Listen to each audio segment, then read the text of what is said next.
The road was empty.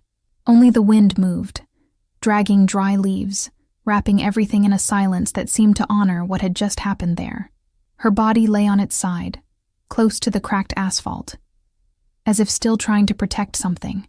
Her head, slightly tilted, kept her gaze lost in the horizon. She had left early, searching for food. Her stomach had been empty for days. But what truly hurt was another kind of emptiness, the urgency to get back. Her 6 kittens were alone, and she knew they had no one else but her. A car's headlights came fast. The sound was abrupt. The pain, brief. But the fear lasted longer. Fear of not making it back. Fear of running out of time. Fear of leaving them, so small, so fragile, not even knowing what to do with their hunger. Back in the brush, where the ground was cold and wet leaves stuck to the fur, 6 tiny lives curled up in silence. They trembled. They meowed softly, like a call without sound, hoping not to attract the dangers of the world. Their little bellies growled. But what hurt most was the waiting. Their mom always came back. She'd bring a scrap of food, a nudge with her nose, the warmth of her lick that felt like a hug. She was everything they had. And now, it had been hours. She wasn't back. One of them dared to leave the makeshift nest, took 3 small steps and stopped. The smell in the air was strange, harsh, scary. He followed her trail, found the body, sniffed, meowed, tried again, nudged her nose, but she didn't respond. No blink, no purr, nothing. The kitten ran back and threw himself among his siblings, trying to hide a truth he didn't yet understand. The brush grew even quieter. Night came early that day. The cold cut like a blade. And the fear seemed to grow between the leaves, circling the tiny bodies huddled together. They tried to keep warm, but the warmth of their mother was missing.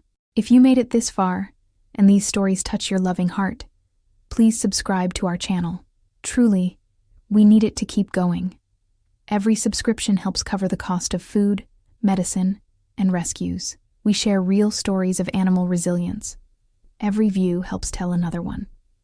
In the comments and video description, we explain how you can learn more about our project and, if you'd like, support us in other ways. No pressure, just kindness. And tell us your pet's story in the comments. It might inspire a future video. Night fell without warning, dark, thick, and silent. In the brush, the wind made the leaves dance in a strange way, like whispers of something the kittens didn't understand. They huddled closer, trying to recreate the warmth their mother used to give with her body. But it wasn't the same. It didn't smell like her. It didn't carry the sound of a heartbeat nearby. It was an incomplete warmth, full of shivers and shallow sighs. The cold crept in through their tiny paws, climbed their spines, and froze even their meows. One tried licking the other, like he'd seen his mom do, but his tongue trembled. Another stared into the dark, wide-eyed, trying to make sense of a world that felt too big and too scary. Suddenly, a crackle. A dry leaf crushed underfoot. They all froze. Their tiny hearts, if they could even fit inside such small bodies, pounded hard. The sound meant someone, or something. Maybe a predator, maybe the end. They hid. Minutes passed that felt like hours. The sound was gone, but the fear remained, like a shadow refusing to leave. Hunger returned, cruel, relentless, sharp as teeth.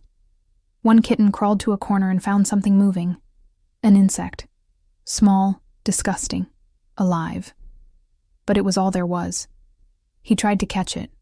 Another saw. Ran. They fought. Tiny claws, weak bites, meows louder than the silence. It was just hunger, but it hurt. The others watched, unsure whether to help or hide. It was the first time they'd fought each other. It wasn't their fault. It was desperation, a need to survive. The insect escaped, and they cried, short, weak, painful meows. Each little body seemed to say, "I just want Mom back." But she wasn't coming back.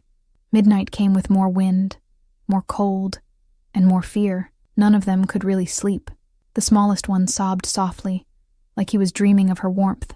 Another squeezed his eyes shut, trying not to cry. But the tears came anyway. because what they felt was something they didn't even know how to explain. Abandonment, loneliness, the kind of pain that comes from being too small to protect yourself and too big to not feel how dangerous the world is. No stars showed up in the sky. The grass was still there, a silent witness to a pain no one could see. If you feel the urge to hold these little ones right now, it's because you have a heart that still feels. And maybe, just maybe, your compassion could change one of their fates. The sun barely rose that day. The sky, blanketed in low clouds, seemed to mourn the silent grief hidden in the brush. The breeze blew slowly, almost like a tired sigh. One by one, the kittens came out from hiding, silently, without a plan or a call, as if some invisible force led them. They knew the way. Even without ever memorizing it, their bodies knew where to go. The grass was still flattened. The leaves, too still. And there she was, their mother. Someone had dragged her body to the side of the road, but she was still there, stiff now, eyes closed, as if she'd been asleep for far too long. The smallest approached first, shaking, his paws muddy. He crawled to her nose, sniffed gently, then deeper, as if the smell could confirm it was still her. The second followed, and licked her ear, like he used to do when he wanted affection. But there was no response. No movement. No sound. Nothing. The third hesitated, looked around, as if someone would stop him. But no one was there. Only the heavy silence pressing down on their little chests. The fourth didn't come closer. He stopped a few steps away, sat down, and stared, as if hoping she'd open her eyes and say it was all just a game. The fifth cried, a long, weak meow, like he was pulling pain out from deep inside. He laid beside her, pressed his tiny body to her belly like he did every night, closed his eyes, and waited. Maybe she'd wake up. Maybe she'd feel the warmth. Maybe she'd move. But she didn't. The sixth came last, slowly, eyes brimming with tears. He rested his head on her chest and stayed there, listening, searching for the familiar sound of a heartbeat, but there was none, just silence. And that's when he understood. She wasn't sleeping. She wasn't tired. She wasn't coming back. Time stopped there, in that space between longing and hope, in that moment when their childhood ended. Their goodbye had no words, no human ritual, but it had something purer, a silent respect, a love that hurt. They stayed there a long time, as if trying to imprint her image, memorize every detail, every mark, every scent, every memory. The most attached one lay on her for hours, even when it started raining, even when the others walked away. He still believed, still waited, because she was their mom, the only thing they knew of the world, the only certainty they had. And now, there was nothing left. The rain washed their bodies, soaked the grass, but didn't take the pain. When he finally got up, he was different, slower, emptier, but with something new in his eyes, something no one that small should carry. Absence. They walked back together, slowly, without a sound, as if they knew that moment required silence. That's when they understood what loss was, what it meant to not have anymore, to miss something that would never return. And even without words, they understood it with their bodies, with their hearts, with their longing. The days that followed were the longest. The sun rose slowly and burned early. The nights, cold and unforgiving, squeezed their stomachs like a silent punch. The absence of their mother became routine, but never a relief. The pain lingered in everything, in the missing scent, in the silence where her caring meows used to be, in the hunger that had become part of their bodies. They needed to eat. But what do a litter of babies know about hunting? Nothing. All they had was instinct, and instinct doesn't come with instructions. The first to try was the curious one. He spotted an ant crawling across a leaf and darted toward it, but missed. The leaf flipped, the ant vanished, and he landed belly first on the ground. His siblings chuckled, a faint, tired sound, but still a laugh. Soon they were all trying. They pounced after butterflies, stumbled after beetles, bit at shadows that had no taste. It felt like play, but it was deadly serious. Their first win came with a grasshopper. The smallest managed to pin it with his paws and bit down hard. The insect jumped. He fell to the side, but he bit again and swallowed it whole. He stayed still for a while. Then he threw up. His body still didn't know what to do with real food. One of the more desperate kittens approached a murky puddle. The water was still and cloudy, but he was thirsty. He bent down, trying to lap it slowly. The mud gave way beneath him, and he slipped, half his body sinking. Cold water rushed up his nose. Panicked, he thrashed. His siblings ran, terrified. The oldest grabbed his scruff and pulled hard. He came out shaking, coughing, eyes squeezed shut from fear. They cuddled for a long time afterward. No one tried drinking again that day. Time passed, and with it, their weight faded. Ribs began to show. Bellies shrank. Eyes once bright turned dull. Playfulness turned to sluggishness. Their leaps turned into stumbles. Happy meows became mournful cries. They were growing thinner, weaker, closer to the ground than to their childhood. But there was still love between them. They slept curled up, as if each other's warmth was all they had left. They shared their tiny discoveries. A worm here, a piece of bark there. Even in hunger, one would lick another before sleep, like saying, "We're still here." The world was too big, too cold, too harsh. And they were too small. But staying alive was already a miracle. To anyone walking by, it was just brush. But inside that wild patch, a group of babies was fighting for a tomorrow. They didn't know what future meant. They just knew they couldn't stop. Not with weak bodies. Not with growling bellies. Not with the rain returning and the mud sticking to their paws. They kept trying. Because life, no matter how cruel, still calls out, even to the smallest bodies, even to the most wounded hearts. And just looking at them, you'd want to scoop them all up, give them warm milk, wrap them in a blanket, whisper that everything would be okay. But in that moment, it wasn't. They were alone, starving, fragile, with eyes full of something no kitten should carry, fear. If this tightened your chest, it's a sign your heart still beats on the right side. And that's why these stories need to be told. To remind us that there are lives out there waiting for a gesture, a glance, a chance. And sometimes, the difference between pain and salvation is just one person. The day started overcast, as if the sky carried the same weight that hung over the brush. The breeze was cold, branches creaked in the wind, and the kittens, now thin and slow, barely moved. The smallest one, barely able to keep up with his siblings, tried to follow a beetle. His clumsy little paws caught on wet roots. He fell, rolled through the leaves, and suddenly got stuck. A fallen branch had formed a natural trap. His hind leg was caught, and no matter how hard he fought, he couldn't get free. Panic came fast. Eyes wide, heart racing. He meowed, first soft, then loud. A high-pitched, piercing cry that carried everything. Fear, pain, loneliness. It wasn't just a kitten sound. It was a baby screaming for help. His siblings heard. They came closer but didn't know what to do. One tried pulling him with his teeth. Another licked him as if to say, "Hang on." But nothing worked. The branch held tight, hurting him more, and his cries grew sharper, more anguished, more desperate. That sound sliced through the brush, rose into the air, slipped through fence cracks, crossed dirt roads, and glided through the bars of a small yellow house. On the other side, someone heard. It was a girl, 10 years old, hair tied with worn ribbons, wide eyes curious and alert to the world.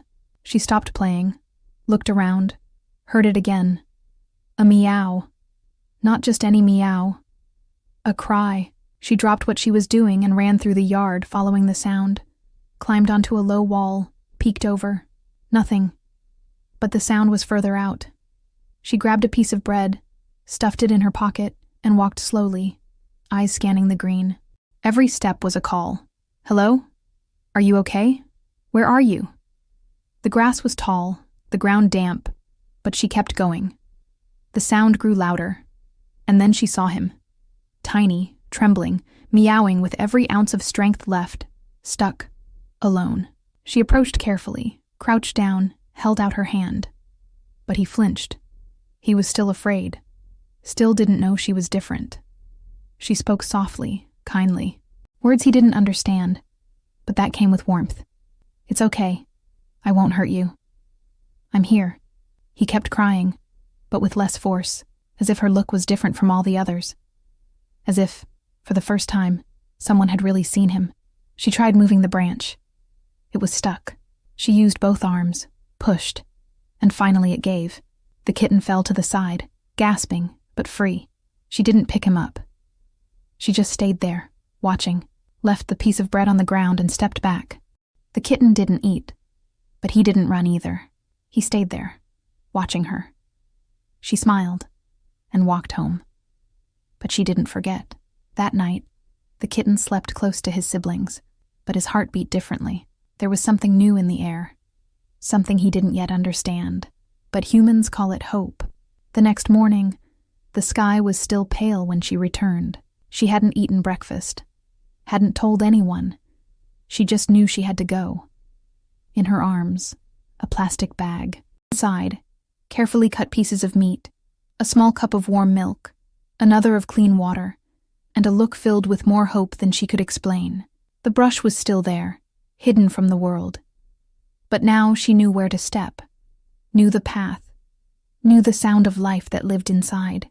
She moved carefully, heart racing, afraid they might be gone, that she'd come too late, that it had all been chance. Then, among the branches, movement.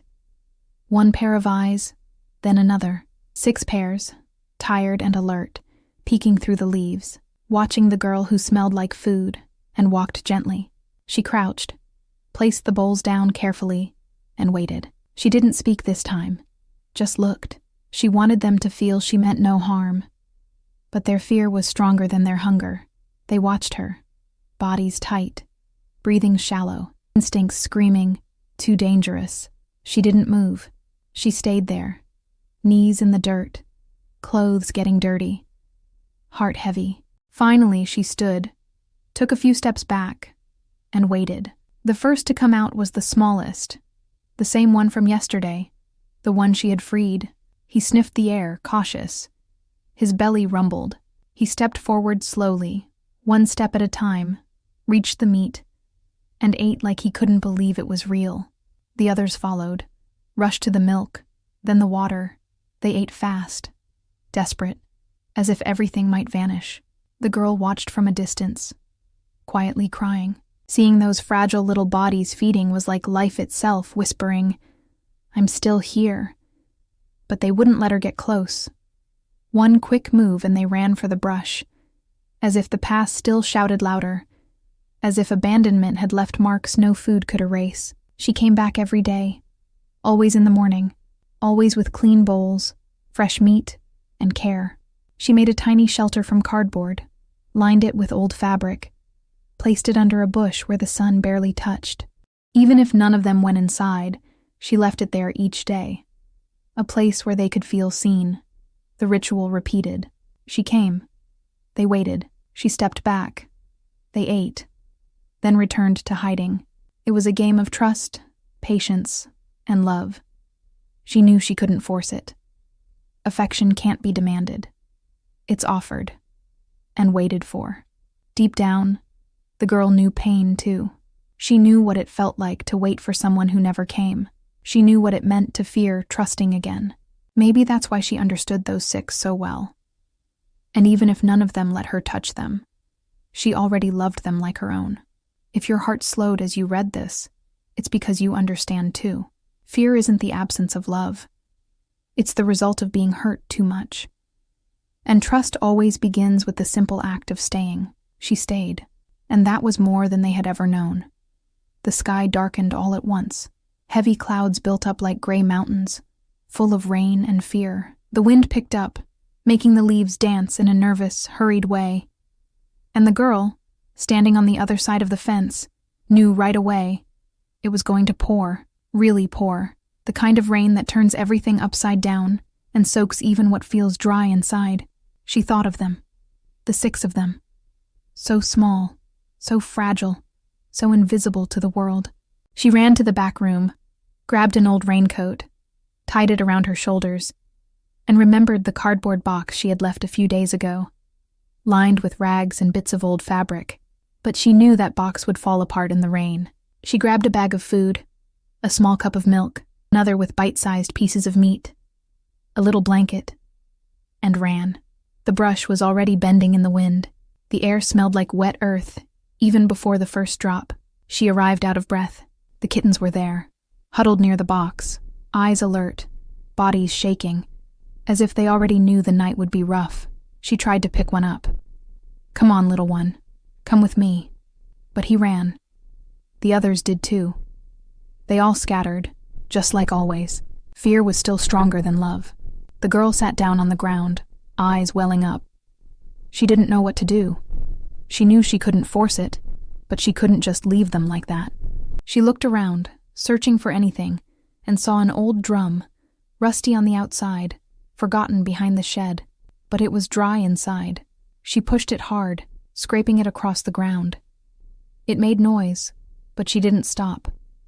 She laid the drum on its side, half covered by leaves, on a higher patch of grass, lined it with the rags, left the food, the milk, the meat, all she had, all they needed.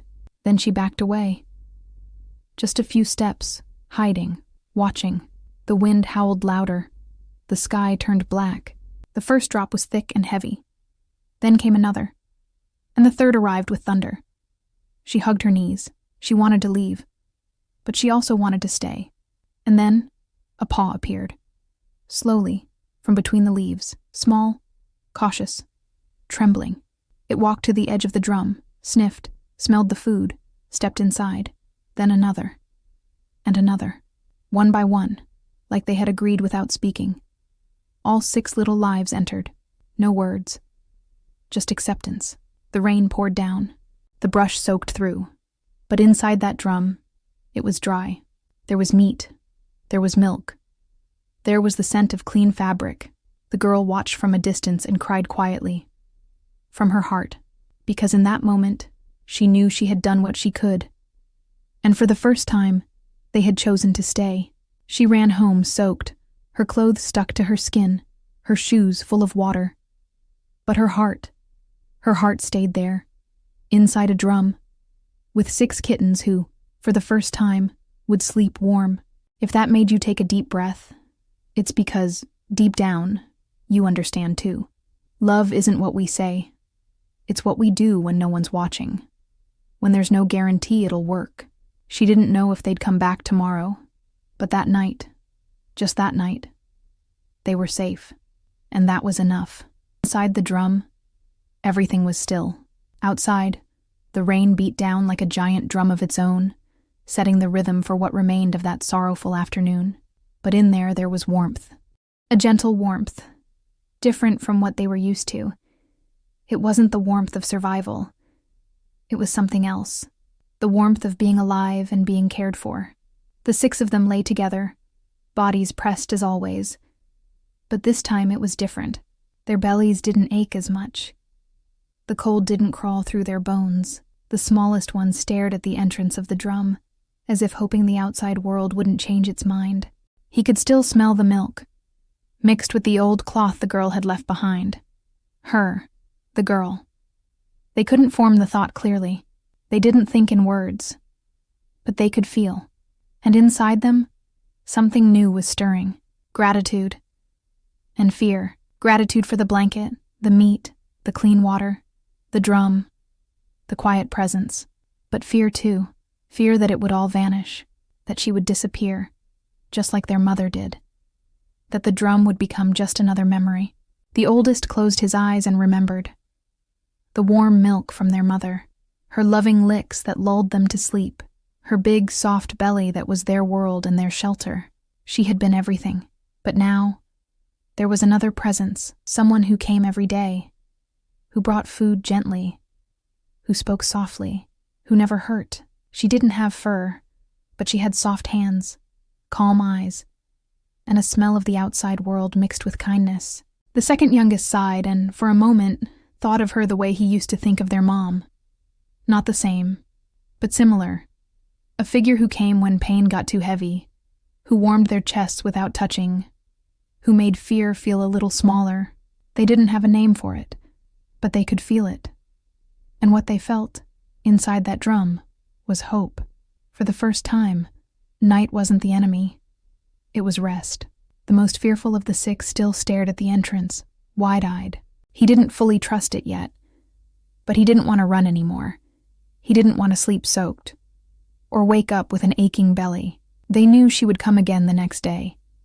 Not because someone told them, but because deep down they were already expecting her. Her image appeared like a reflection in water, a shadow of tenderness, a whisper that said, "You're going to be okay."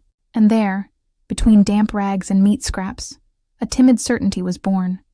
Maybe, just maybe, it was still possible to trust, and that was the first step forward. The sun returned slowly, like it was asking permission. It dried the wet ground, warmed the stones, made the drops on the leaves sparkle. In the brush, silence still lingered, but it was a different kind. Not the silence of loneliness, but of anticipation. Inside the drum, 6 bodies stretched lazily, like they were rediscovering the joy of waking up slowly. Sunlight crept through the cracks, warming the rags still damp from the night before. And amid it all, there was a quiet expectation. They didn't know the time, but they knew she always came after the light, and she came, as always. Hair tied in a hurry, sneakers covered in dirt, a bowl in each hand, kibble, meat, and that same calm gaze that said everything without saying a word. She crouched near the drum, didn't speak loudly, didn't try to reach out, just placed the bowls down and waited. The kittens watched, like they always did. But today, something was different in their eyes. Less fear, more curiosity. The first to move was the boldest one, the one who had nearly drowned in the puddle, saved by his brother's teeth. He took 3 steps, reached the bowl, grabbed a piece of meat, and ran back to the drum, meat in mouth. She didn't move, just smiled. And that smile wasn't just joy. It was understanding. It was respect for someone else's pace. Soon the others came too, slower, hungrier, less afraid. Each took a piece and returned. But they weren't running as fast anymore. They weren't looking around in panic. She sat on the ground, hands resting on her knees, eyes glowing with tenderness. It was like watching something sacred, a miracle unfolding, one moment at a time. The drum wasn't just a shelter anymore. It was a meeting place, a place of trust, of food, of care. And her, she was the center of it all. The kittens began to wait for her every day. They came out when the light arrived, walked to the edge of the brush, looked toward the fence, searching for something they couldn't name, but missed. And she came, always with something in her hands. But now, what they really wanted was her presence. On the 3rd sunny day, something changed. The youngest, the one who had barely made it through the first nights, took a step further. He walked to the bowl, ate slowly, and didn't run back. He stayed close to her. She didn't move, didn't reach out. But her eyes said everything. He took another step, and stopped, his nose almost touching her shoe. His body still trembled, but not from fear. It was something else. His body was learning to trust. She held her breath, like someone witnessing something too precious to disturb, and the kitten slowly stepped away, but didn't run. He looked back, like he was saying, maybe tomorrow. That day when she left, all 6 of them watched the path where she disappeared. No sound, just their eyes wide and fixed, and a new feeling in the air, something that wasn't love yet. But it was the chance for it to begin. The sun was warm that day, the kind that heats up even the scents in the grass, lifting steam from the damp soil and making the green shine brighter. She walked with her usual light steps, but her heart raced. Something inside her said today would be the day. The bowls were full, crunchy kibble mixed with little pieces of meat, and in the smaller one, warm milk.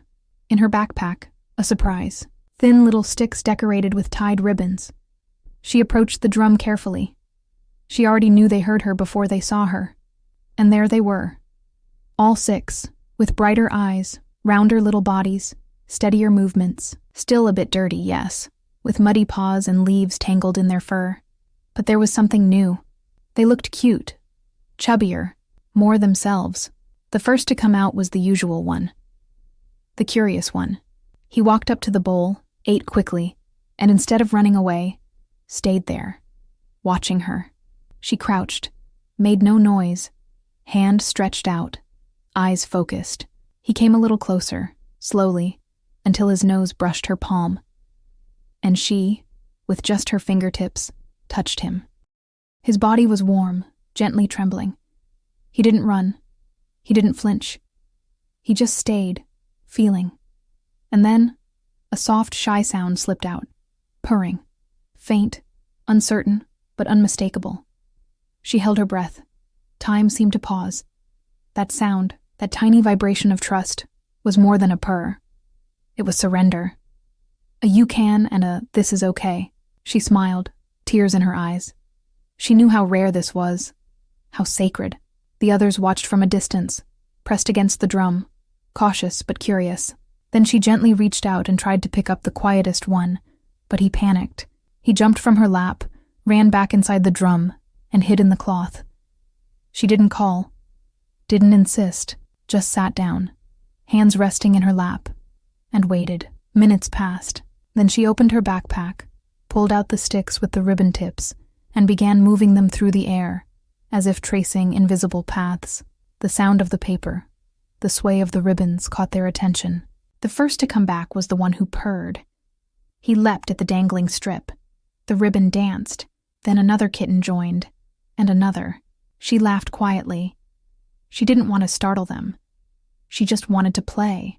For a moment, fear gave way to joy. They still hid when she arrived, still flinched at sudden movement. But now there was a bridge, and it was made of cut meat, old cloth, and ribbons fluttering in the air. If someone had passed by, they might have seen just a girl playing with kittens. But there, under the sun, among the brush and dirt, something much greater was happening. The touch she offered didn't just heal their bodies. It mended something deeper, something they hadn't even known was hurting, the absence of love. And in that moment, they realized the world might not be so cruel, that there were hands that didn't hurt, and maybe, just maybe, learning to trust wasn't so dangerous after all. The wind came back before the rain. It whistled through the trees, bent branches, stirred up dry leaves, and lifted dust from the earth. The sky darkened by the minute, and she knew what was coming. She ran into the house, grabbed the old raincoat, her worn-out boots, and the usual bag. This time, it wasn't just about food. It was about protection. In her backpack, a piece of tarp she had found in the backyard. She ran as if the whole world depended on her. Reached the brush, breathless. The first drop fell before she could even untie the tarp. The drum was still there, but it shuddered in the wind. Leaves swirled like a cyclone. She threw the tarp over it, tied it to the branches, weighed it down with stones. The cloth inside the drum was starting to get wet, but they were there, all 6 of them, scared, soaked, waiting for her. She didn't touch them. She knew that would frighten them. But she spoke softly, almost like a prayer. "It's going to pass. I'm here." The rain poured for hours. She found shelter in a nearby structure, watched over them, and only left when the sky lightened and the wind calmed. The next morning she returned with a heavy heart. She felt something was wrong. And it was. 5 of them came running when they heard her familiar footsteps, but one didn't. He lay in the back of the drum, curled up, shaking, eyes half shut, nose dripping, breath shallow and rattling. She knelt slowly, hand over her heart, her voice cracking. "No, please." The tears came before she even touched him. He didn't react to the smell of food, didn't move when his siblings nudged him with their noses. She cried, really cried. It wasn't a child's cry. It was the cry of someone who, for the first time, knew what it was to lose something you never had the chance to keep. She managed to pick him up. The others ran.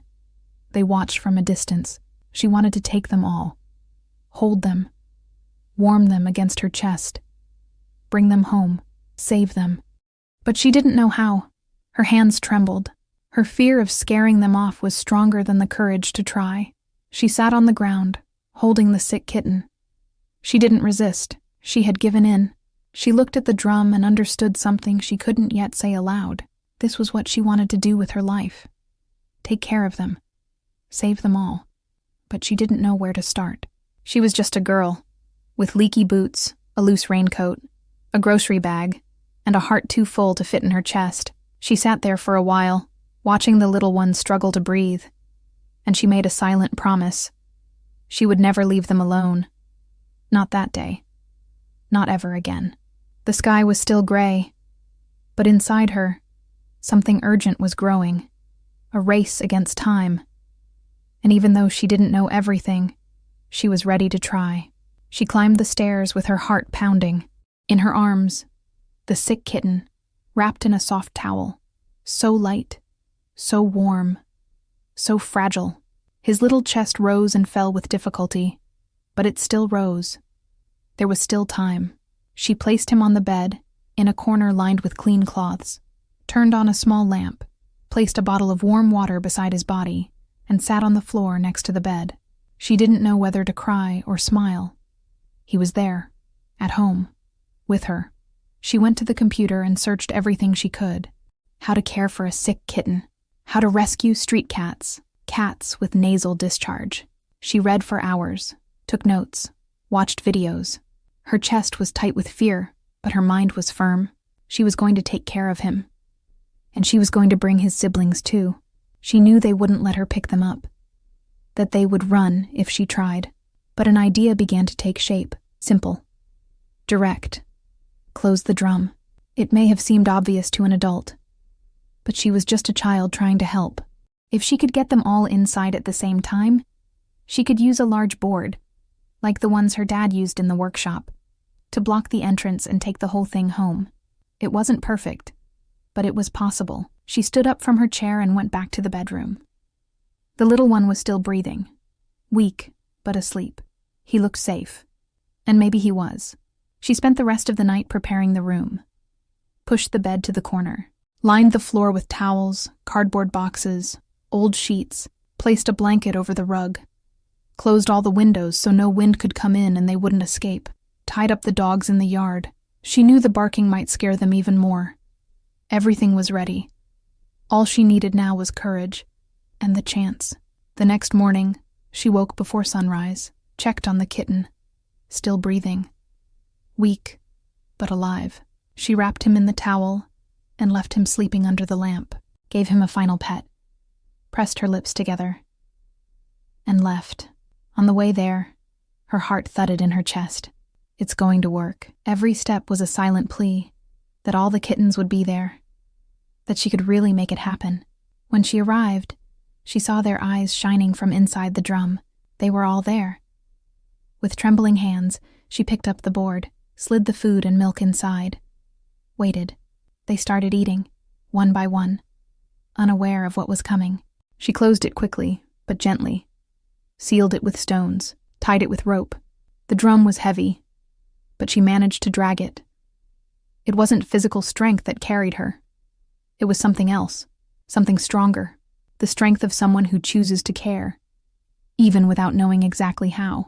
The drum was heavier than she expected, but she pulled with both hands, her feet slipping in the wet soil, body leaning backward as if dragging a mission. She arrived home with her heart pounding and arms trembling. She called her mom, asked for help bringing it into her room. She didn't say much, just that she needed this, that it mattered, that they were alive and needed her. Having grown up in a home full of love, there were no scoldings, just clear, grown-up talk about responsibility. She closed the door and gently removed the board. Inside, 6 tiny eyes stared back, frightened, bodies curled, trembling, pressed tightly together. She sat on the floor, placed a bowl of warm milk nearby, and waited. She didn't want to push. The first to come out was the most confident, but even he trembled now. He didn't know where he was or why. The room felt too dark, too big, but it was warm. She picked him up carefully. His little body shook in her hands, light as a feather, warm like a fever. He didn't meow, just breathed fast. his heart racing. She held him close against her chest, sitting right there on the floor, covered him with a soft cloth, rested her cheek on his head, and waited, slowly, his breathing eased, and he fell asleep. For the first time, he slept without rain, without wind, without cold, without fear. He slept to the sound of a heartbeat nearby. The rest of the day was like that. Her laying out cloths, bowls, trying to build a nest of safety. One by one they came out of the drum, each in their own time, each with their fears, their memories, their hunger, and their bravery.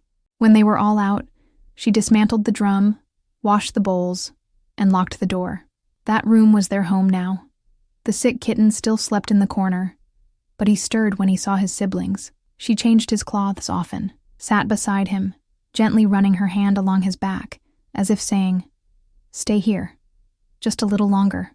Later that afternoon, she went to the local pet shop, brought a photo, described what he had. The shop owner listened carefully, grabbed a box, read the label with her. It was all he could recommend, since she couldn't afford a vet visit.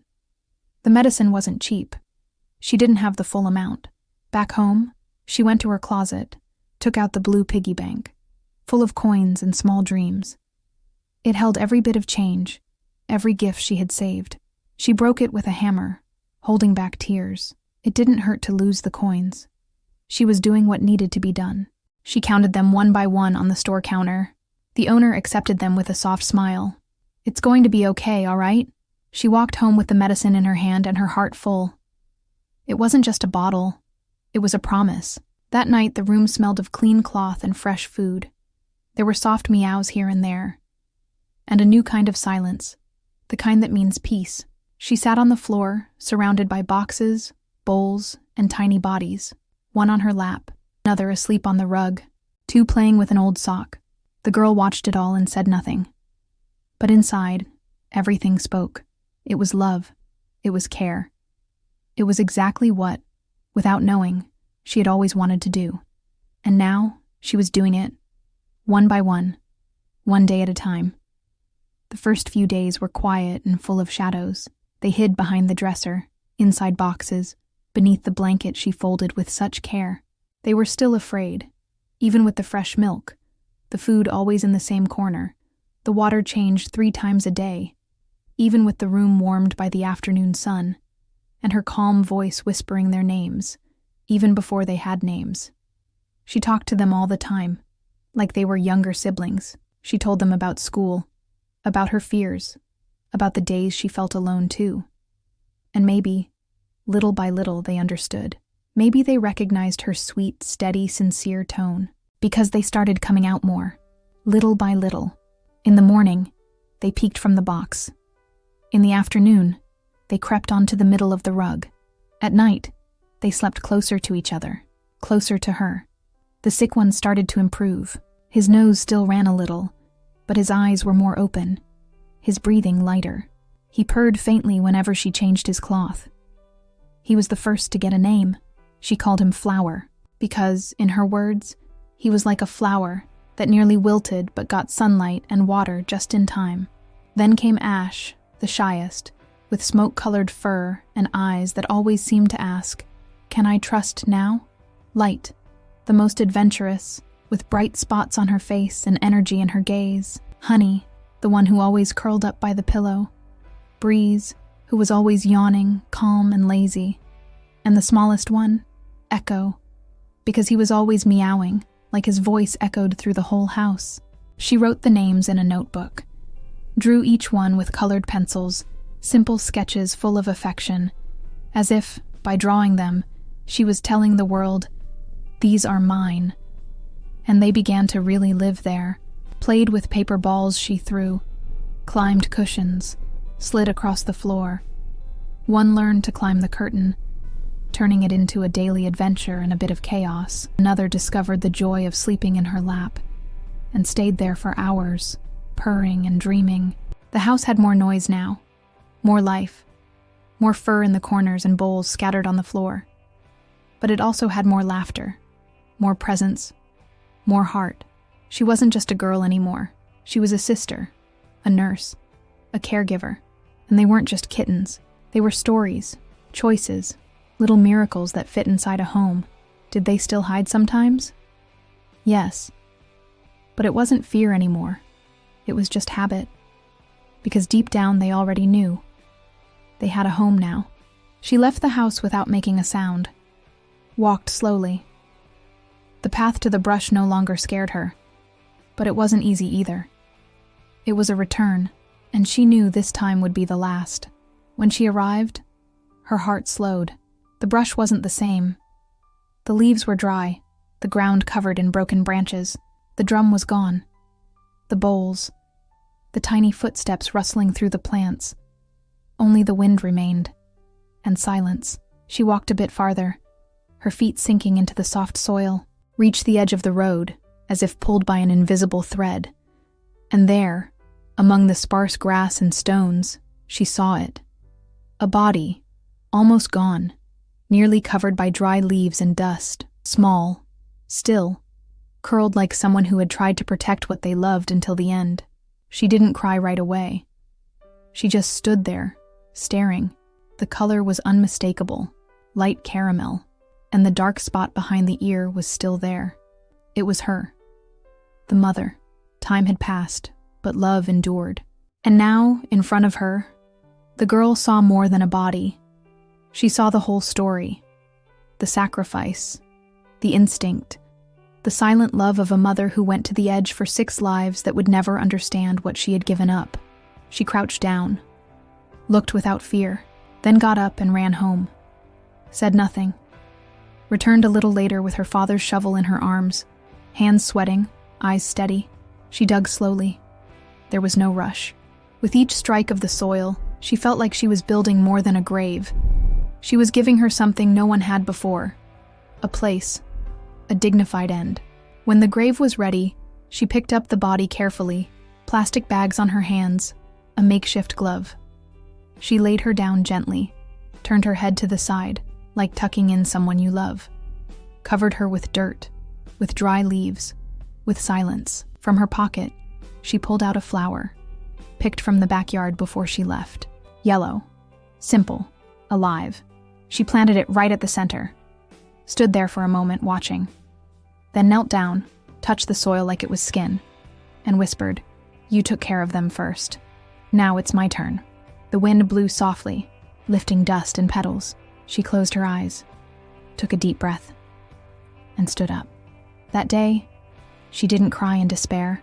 She cried with gratitude, because she understood that every love story, even the ones that end too soon, leaves roots, and they bloom in their own way.